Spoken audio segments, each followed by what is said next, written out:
तो साथियों, हंसी खुशी के इस अड्डे और हैप्पी भारत मिशन के मेरे इस लक्ष्य पर आप सबका स्वागत है, जहां मैं खुश रहने के स्वर्णिम सूत्र बताता हूं। और आज के वीडियो में आपको बताऊंगा घबराहट क्या होती है और इस घबराहट से आपको कैसे बचना है। जब आप चिंता महसूस करते हैं तब हमारे शरीर में कैसे कैसे हार्मोन बनने लगते हैं, जिसकी वजह से हमें घबराहट और चिंता होने लगती है। यह घबराहट ज्यादातर शरीर में तनाव की प्रक्रिया की वजह से होती है। इस समय हमें उन विचारों को नहीं सोचना है जिसकी वजह से हमें यह घबराहट हो रही है। हमें धीरे धीरे सांस को व्यवस्थित तरीके से धीरे धीरे लेने की कोशिश करनी है और आराम करते हुए शांत रहने की कोशिश करनी है।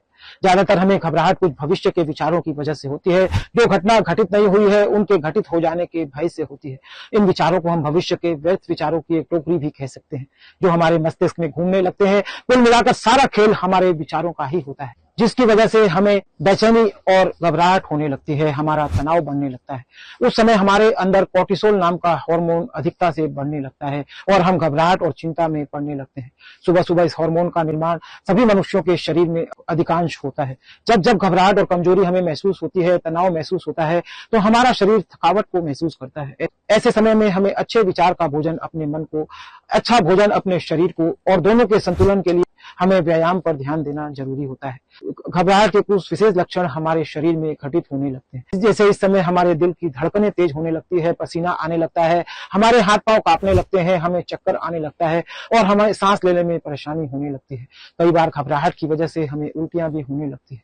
मित्रों और साथियों, घबराहट रोकने के कई तरीके मैं आपको इस वीडियो में बताऊंगा। जो आपको अच्छे लगे, जो आपको सूट करते हो, उन्हें आपको अपने शरीर पर, अपने मन पर लागू करना चाहिए। इस घबराहट की स्थिति में सबसे पहले आपको शांत रहने की कोशिश करनी है। शांत रहने का मतलब उत्तेजित हुए बिना परिस्थिति को पूरी तरह से समझना, सकारात्मकता और नकारात्मकता दोनों पहलुओं के पर चिंतन करते हुए अपना विचार देना है, अपना मत देना है और अपने विचारों को सोचना है। फिर कोई निर्णय पर पहुंचने की आपको कोशिश करनी चाहिए।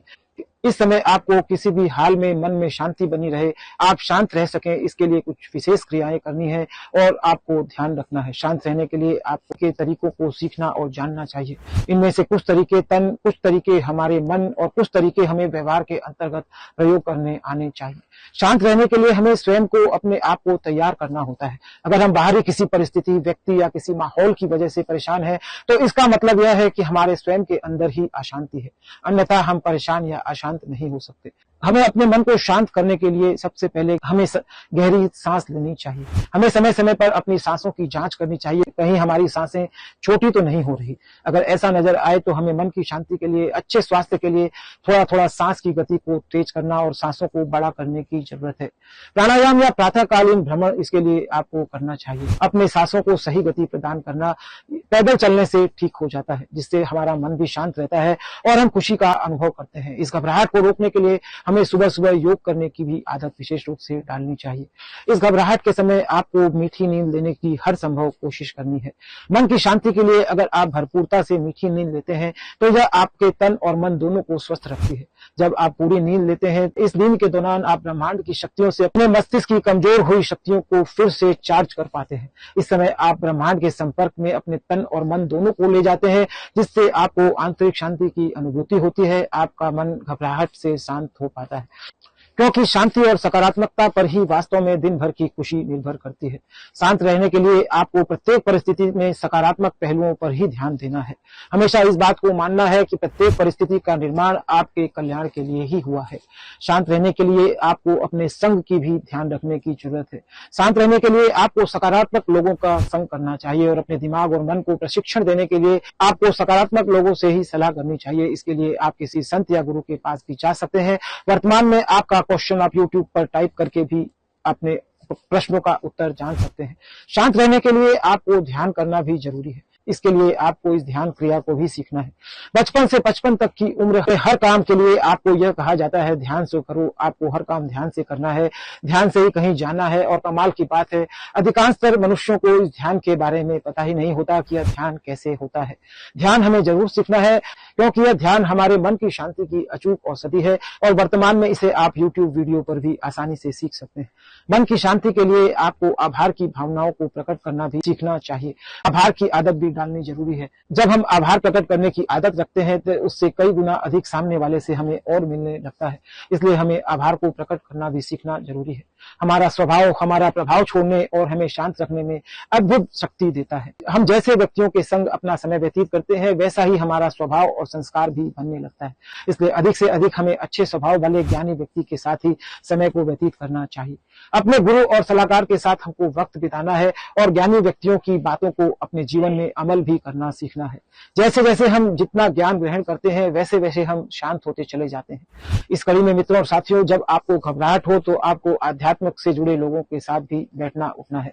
जब तक आप आध्यात्म से नहीं जुड़ते, तब तक आपकी शांति से जान पहचान होनी असंभव है। इसलिए प्रत्येक मानव को मानव बनने का प्रथम उद्देश्य यही है कि वह आध्यात्मिकता से भी जुड़े और इसके नियमों को मानते हुए अपने धर्म और कर्तव्य का पालन करें। इस आध्यात्म से जुड़ते ही हम अपने पूर्वजों के अभूतपूर्व अनुभव और ज्ञान की जानकारियों से जुड़ जाते हैं, जिसकी वजह से हम पूर्ण मानव बन पाते हैं। जीवन जीने की कला हम सीख पाते हैं, जिससे हम पूरी तरह से शांत और अनुभव के साथ हंसी खुशी भरा जीवन बिता पाते हैं। मित्रों और साथियों, जैसे जैसे हम शांत होने लगते हैं, वैसे वैसे हमारे जीवन में सुखदायक परिस्थितियां भी बनने लगती है। चारों दिशाओं से जैसे खुशियां बरसने लगती है, हम लोगों के चहेते बनने लगते हैं, हमारे रुके और बिगड़े हुए काम बनने लगते हैं। मित्रों और साथियों, इस शांति की वजह से हमें घबराहट से तो शांति मिलती है, हमारे भय की निवृत्ति भी होती है। जब हम शांति की स्थिति में पहुंचते हैं तो हम निर्भय और निश्चिंत होते हैं, जिससे हमें सुकून और शांति प्राप्त होती है। हमें हर हाल में इस घबराहट को रोकने के लिए शांत रहना सीखने के साथ साथ 1 मिनट के लिए पॉज होने की आदत भी, रुकने की आदत को भी सीखना जरूरी है। जब हम इस आदत को सीख जाते हैं तो प्रत्येक परिस्थितियों को भांपने के लिए हमें कुछ क्षण का समय मिल जाता है, जिससे हमारी मानसिक शांति बनी रहती है और हम अपनी घबराहट को विराम दे पाते हैं। शांति के प्रभाव से हमारे निर्णय भी प्रभावी होते हैं। ये हमारे प्रभावी निर्णय हमें सुख, समृद्धि, सफलता और घबराहट से मुक्ति दिलाते हैं। इस तरह शांत रहकर जब हम प्रभावी निर्णय लेते हैं तो हम सामने वाले व्यक्ति के सामने अपनी अच्छी पर्सनैलिटी का प्रभाव भी छोड़ पाते हैं। हम अपने मन की शांति के लिए कुछ देर हमें इस संगीत से भी जुड़ने की कोशिश करनी चाहिए, जिसकी वजह से भी हमारी घबराहट रुक जाती है। धीमी आवाज में चलता हुआ संगीत हमारे मन की स्थिति पर काफी प्रभाव डालता है। संगीत हमारे मन मस्तिष्क को आंतरिक योग कराकर हमारे मन को तरोताजा करता है, जिससे हमें एक अद्भुत शांति और सुकून का अनुभव होता है। शांत रहने का मतलब है हमारी जीवनचर्या शांति से चलती रहे, हमारे मन की घबराहट दूर हो सके, हम हर परिस्थिति में समता का जीवन जी सके। कहीं भी हमारे मन की अशांति की वजह से हमारे जीवनचर्या में कोई फर्क न पड़े, क्योंकि जब हमारा मन अशांत होता है तब हमारे सारे निर्णय भी गलत होने लगते हैं, तभी हमारे संबंध बिगड़ने लगते हैं और एक क्षण की अशांति कई बार वर्षों की बनी बात को भी बिगाड़ देती है। इसलिए आपको हर हाल में घबराहट की स्थिति में शांत रहने की कोशिश करनी है। जब हमारा मन अशांत हो, घबराहट हो, तो अशांत मन को कहीं भी खुशी नहीं मिलती। इसलिए मन को शांत रखने के लिए आपको शांति के विभिन्न पर्यायवाची जैसे क्वाइट, साइलेंट, स्थिरता आदि शब्दों का चिंतन मनन करके आपको हर संभव शांत ही रहने की कोशिश करनी चाहिए। इस शांति को सीखना चाहिए, क्योंकि शांति मन का एक स्वभाव होता है। हम अपने स्वभाव में वर्षों वर्ष रह सकते हैं। शांति हम मनुष्य का ऐसा स्वभाव है जो परिणाम स्वरूप हमें विश्राम, सुकून और खुशियां देता है। शांति की अवस्था में हम अपने लंबे समय को निकाल सकते हैं, कई दिन निकाल सकते हैं। दूसरी ओर यदि हम अशांत होते हैं, घबराहट होती है हमारे अंदर, तो हम इस अशांति की अवस्था में कुछ क्षण भी ज्यादा देर टिक नहीं पाते और हमारे शरीर पर भी कई तरह के प्रभाव दिखाई दे सकते हैं। शांत रहकर हम अपना काम करते रहें, अपने लक्ष्य पर चलते रहें, अपने कर्मों को करते रहें, अपने संबंध और व्यवहार को निभाते रहें। इस निश्चिंतता से ही हम निर्भयता की भी प्राप्ति कर पाते हैं और हमारा जीवन हंसी खुशी से चलता रहता है। इस शांति के लिए हमें एक डायरी का भी प्रयोग करना चाहिए, जिससे हमारे मन की शांति हमें मिलती है, जिसे मैं सपनों की किताब भी कहता हूं। अंग्रेजी में इसे हम ड्रीम बुक भी कह सकते हैं। इस डायरी में हमें एक आभार सूची बनानी चाहिए और हमें जीवन में जो जो उपलब्धियां मिली है, जो कुछ भी मिला है, उसके लिए हमें ब्रह्मांड को धन्यवाद के कुछ वाक्य लिखने चाहिए। इससे भी हमारे मन की शांति होती है, हमारे मन को शांति मिलती है और कृतज्ञता का भाव जब हम इस डायरी में लिखते हैं तो हमें इस ब्रह्मांड से प्रचुरता से और मिलने लगता है। घबराहट की स्थिति में हमें शांति के लिए अकेले में समय बिताने की कला भी सीखनी चाहिए। इस शांति के लिए महीने में 1 या 2 दिन अकेले में हम समय बिताने की आदत डालें। वहां हम अकेले रहें, अकेले किसी होटल या रिसोर्ट में जाकर अपना समय व्यतीत करें, अपने मन के विचारों पर चिंतन करें कि हम क्या सोच रहे हैं। इससे भी हमें शांति मिलती है, नया मार्गदर्शन मिलता है। इस घबराहट की स्थिति में हमें नए नए विचारों को जानने के लिए पुस्तकों का भी सहारा लेना चाहिए। दिव्य ज्ञानी पुरुषों की पुस्तकों को पढ़ने में रुचि बनानी चाहिए। पुस्तक पढ़ने से हमारे मस्तिष्क का आंतरिक रक्त प्रवाह उथल पुथल होकर योग हो जाता है, जिससे हम शांति को प्राप्त करते हैं। हमें आत्मचिंतन और मन की शांति के लिए नए नए विचारों से जुड़ने का मौका मिलता है, जिससे हम अपनी घबराहट पर विराम दे पाते हैं। शांति की अवस्था और घबराहट की स्थिति में हमें व्यायाम, प्राणायाम और योगासन को तो अपनी दैनिक योजना में शामिल करना बहुत जरूरी है, बहुत जरूरी है, बहुत जरूरी है। खाली समय में हम अपने शरीर पर मालिश करवा कर भी मीठी नींद का आनंद लेकर अपने इस घबराहट की अवस्था में शांति को अनुभव कर सकते हैं। शांति के लिए हमें महीने में 1 या 2 दिन इंटरनेट का उपवास करना भी जरूरी है। इस वक्त हम किसी तरह भी अपने सोशल मीडिया को अपने पास न रखें। अपने फोन से भी इस समय अगर हम दूर रहें तो अच्छा है। इससे भी हमें विशेष शांति इस समय मिलती है। अकेले में आंखें बंद कर अपने अंदर के विचारों का चिंतन मनन हमें इस घबराहट की स्थिति में करना चाहिए। इस दौरान हमें इस बात को देखना है कि कैसे विचार हमारे मन के अंदर चल रहे हैं, इन विचारों का हमारे मन पर कैसा प्रभाव पड़ सकता है, क्योंकि जैसा हम सोचते हैं वैसा ही प्रभाव हमारे शरीर पर पड़ता है। हमें इन विचारों को रोकना भी सीखना चाहिए। इन विचारों को रोकने के लिए हम व्यायाम का सहारा ले सकते हैं। इन विचारों को बदलने के लिए कुछ एफर्मेशन या आत्म सुझाव बोल भी सकते हैं, जिससे हमारे शरीर और मन दोनों पर प्रभाव पड़ता है। मन की शांति के लिए इस घबराहट की स्थिति में हमें प्रकृति के साथ समय बिताना चाहिए।